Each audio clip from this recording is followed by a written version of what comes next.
mēs skatāmies, piemēram, 80. gados, tad Latvijas sabiedrība modās. Mēs modāmies atmodai, mēs spējām organizēties tautas frontē, mēs spējām veidot šo te Baltijas ceļu. Mums principā bija ļoti augstā līmenī attīstīta sabiedriskā solidaritāte. Savukārt, ja mēs ejam 90. gados, tad man tajā laikā arī bija tāds samērā ideālistisks noskaņojums. Es domāju, tagad mēs esam neatkarīga valsts, un protams, ka mums ir jāiet šis te labējās ekonomikas ceļš, kā tas ir principā pierasts kapitalistiskajā pasaulē, jo, ja mēs runājam tādā nosacītā politoloģiskā terminoloģijā, kā atšķirās šis labējais ceļš no kreisā ceļa, tad viņš jau neatšķirās ar to, ka mēs ejam uz dažādiem mērķiem. Principā tāds godīgs viena vai otra ceļa gājējs, viņš ir par labāku sabiedrību. Jā, jūs nevarētu teikt, ka tie, kas ir labajā politikā, viņi slikti cilvēki. Viņi ir bet viņi citādāk šo ceļu redz.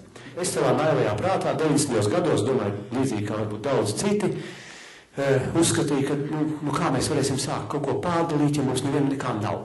Vispirms mums ir kaut kas jāuzkrāj. Mums ir jādod brīvību šai individuālai iniciatīvai, mums ir jāstrādā katram par sevi, jāmācās kārtīgi, un tad mēs uzkrāsim, un tad būs nodokļi, un tad mēs viņus iekasēsim, un tad mēs pārdalīsim, un tad mēs pēc tam kaut ko darīsim, bet patreiz tam vienkārši nav laika.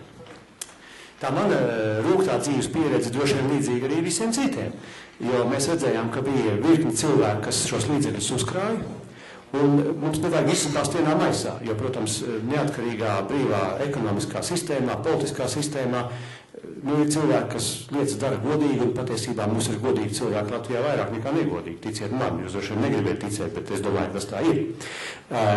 Šis uzkrājums veidojās, bet, kā mēs skatāmies, tā pārdala jau nepienāca.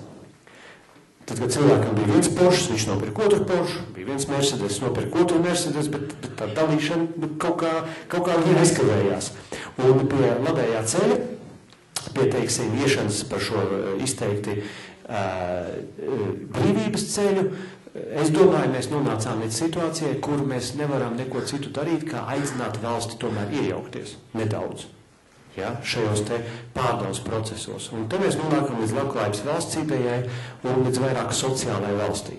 Līdz ar to man personīgā izaugsme, kā vienkārši varbūt pilsonim, domātājam, es nezinu, cilvēkam, ja, ir tā, ka es esmu patiesībā savās pārdomās, salīdzinot sevi ar, piemēram, 95. gadu, tagad 15 gadus vēlāk, es sev uzskatu par daudz kreisāk noskaņot, un man par to nav kauns. Jā, es esmu mainījis viedokli, jā, es esmu domājis drusciņ citādāk. Protams, ka es neuzskatu sevi par komunistu, nedod Dievs, jā, jo ir arī citas brīvības, kas man arī sirdī tuvas ir, jā. Bet es domāju, ka mums ir pienācis laiks Latvijas valstī kaut ko darīt tieši šīs te pārdales laukā ar mērķi.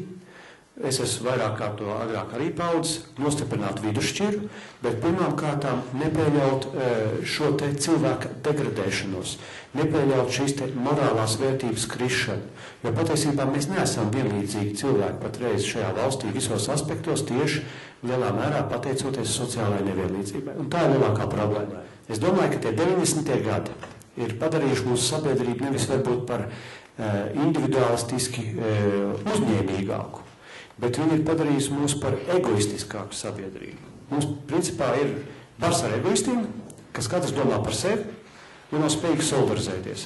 Latvijas valstī, kurā ir tik daudz egoistu, sociālā sadarbība ir ļoti zemā līmenī.